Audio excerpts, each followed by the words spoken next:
अस्सलाम वालेकुम and welcome to Alizeh vlogs. Khawaja ventilator Khawaja Asif ने असम्बली के फ्लोर पे खड़े होकर के हुकूमत का नुमाइंदा होते हुए करोड़ों पाकिस्तानियों को जो ओवरसीज़ हैं उन्हें शेमलेस कहा है, उन्हें वालिदैन को दफना के उनकी जायदादें बेच के भागने वाला कहा है, गंदे तरीन लालछन लगाए हैं करोड़ों पाकिस्तानियों के ऊपर। यानी कि इस वक्त हुकूमत पाकिस्तान वो करोड़ों ओवरसीज पाकिस्तानियों को शेमलेस समझती है।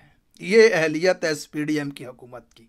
ऐसे वजीर इन्होंने रखे हुए हैं, पूरी दुनिया के किसी मुल्क में इतना गंदा, घटिया, नीच, गलीज, बेहया, बेगैरत बयान कोई हुकूमती नुमाइंदा नहीं दे सकता अपने शहरियों के हवाले से। ये ख्वाजा वेंटिलेटर ये कितना नीच इंसान है, ये कितना गिरा हुआ इंसान है, कितना धोखेबाज और कितना मुनाफिक इंसान है, एहसान फरामोश इंसान है। इस वीडियो में आपने रहना है, मैं आखिर तक इस वीडियो में उसका पोल खोल करके आपके सामने रखूंगा। इसकी सबसे बड़ी तकलीफ क्या है ओवरसीज पाकिस्तानियों से? आज से 8 या 9 महीने पहले तक इसी असेंबली के फ्लोर पे खड़े होकर के बड़े फख्र से ये कमर पे हाथ रख के कह रहा था कि पाकिस्तान का सबसे बड़ा सोर्स जो है वो ओवरसीज पाकिस्तानियों का रेमिटेंस है जो पाकिस्तान भेजते हैं। फिर अचानक 8-9 महीनों के अंदर क्या हुआ कि ये मुगल्लज़ात बकने लगा ओवरसीज पाकिस्तानियों के हवाले से। ये जरा सुनिए वीडियो। ऐसे कि हमें एक बंदा खड़ा होकर कनेडियन पार्लियामेंट में जो है वो गाली देता है,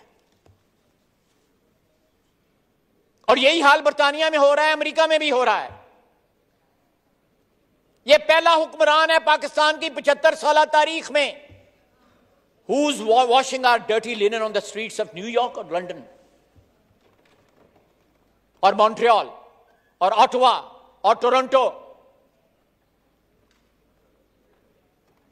दुबई में हंगामा करने की कोशिश की, सऊदी अरेबिया में हंगामा करने की कोशिश की, मस्जिद नबवी सल्लल्लाहु अलैहि वसल्लम में उसको ना छोड़ा। ये नफरतों के सुदागर हैं जनाब स्पीकर। इमरान खान जो है नफरत का प्याम्बर है। ये है इनकी असल तकलीफ, यहां से इन्हें आग लगी हुई है। Why don't you dare to wash his dirty linens even in the streets of Pakistan, Lahore, Islamabad and the Sialkot? Come on man, dare to do it. You got the power, you got the establishment, you got the government. Even you are having 100% of mainstream media in the Pakistan, all the दानिश्वर and all.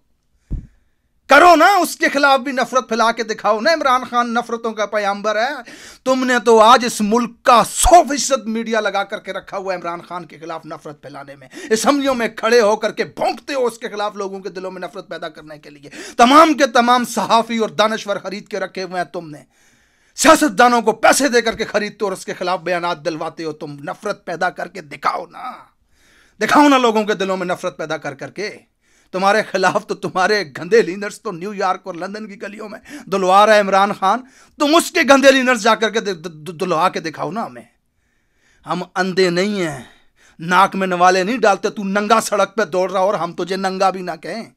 लूट करके ले जा चुके हो इस मुल्क को, Avon field में अरबों रुपए की जायदादें बना चुके हो। फिर टीवी पे आते हो और कहते हो हमारी लंदन तो क्या पाकिस्तान में भी जायदाद नहीं है, और पकड़े जाते हो खरबों की करप्शन के अंदर। वो जरदारी वजीर खारजा का बाप प्रेसिडेंट हाउस के अंदर बैठ के अपने हाथों से डॉलरों का बक्सा भर करके लड़की को देता है ना, अयान अली को लेकर के दुबई भिजवाता है, पकड़ी जाती है और पकड़ने वाले को गोलियां मार देते हो। और हम पागल हैं, हम अंधे हैं।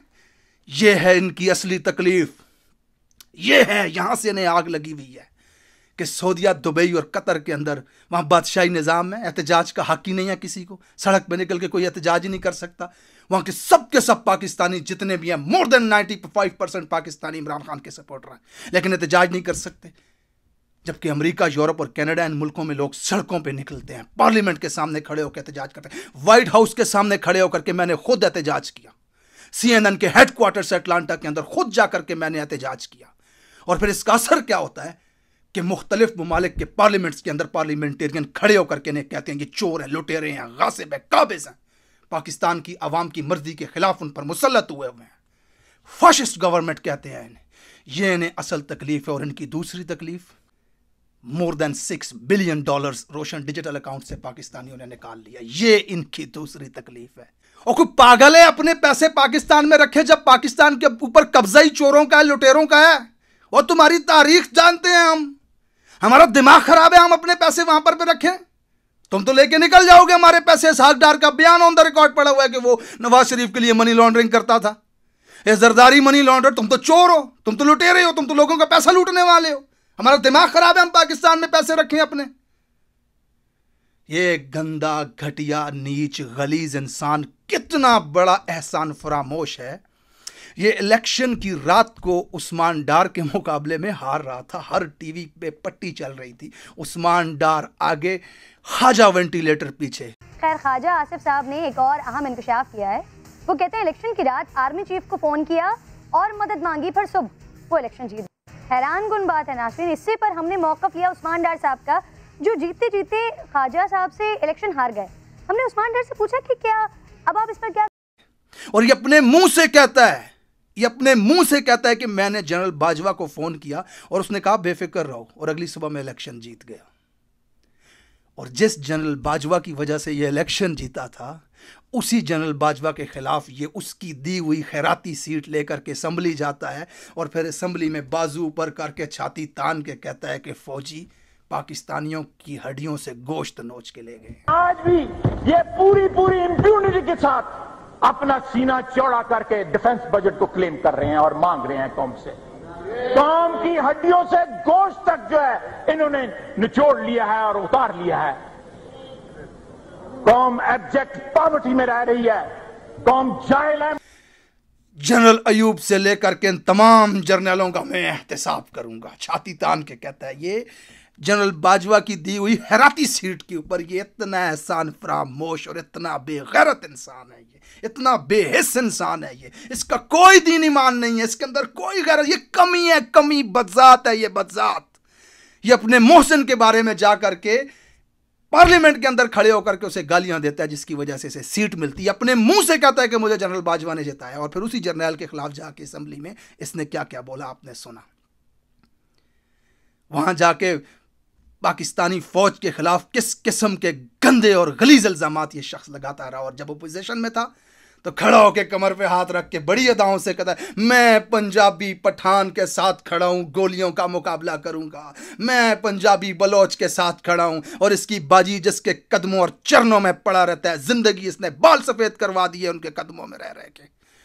उसकी बाजी अपने जलसों में फौज को दहशतगर्द कहती थी, वर्दी के पीछे दहशतगर्दी बताती थी कौम को। बलूचिस्तान में बलोचियों, मिसिंग पर्सन्स की माओं के सरों पे हाथ रख के कहती थी, वादे करती थी कि मैं बाजियाब करवाऊंगी। और आज इक्तदार में जब आई है, मुझे एक मिसिंग पर्सन दिखाओ जो बाजियाब करवाया हो। और इतनी जुर्रत, इतनी औकात ही नहीं है तुम लोगों की। तुम नौकर हो, आंखों के इशारों से उठते हो और आंखों के इशारों से बैठते हो, आगे लगे हुए हो कुत्ते की तरह। तुम लोगों की हैसियत ही सिर्फ इतनी सी है। इतना निठल्ला, निकम्मा, गंदा, घटिया, गलीज इंसान के आज करोड़ों पाकिस्तानियों को यह शख्स पार्लियामेंट के अंदर हुकूमती सतह पे खड़े होकर के कहता है कि ये शेमलेस है। यानी कि पाकिस्तान की हुकूमत आज करोड़ों वर्सेस पाकिस्तानियों को शेमलेस समझती है। और जिसके कदमों में तू पड़ा हुआ है ना, अपनी सारी जिंदगी गाल दी है तूने, जिसके कदमों में तेरे उस आका के बेटे भी ओवरसीज हैं, वो कितना रेमिटेंस बेचते हैं पाकिस्तान में, जरा वो भी दिखाना। और हम ओवरसीज वालिदैन को दफनाने आते हैं तो तेरे वो तो अपने वालिदैन की लाशों को पार्सल करवा देते हैं, दफनाने भी नहीं आते पाकिस्तान के अंदर। बात करते हो ओवरसीज पाकिस्तानियों पर।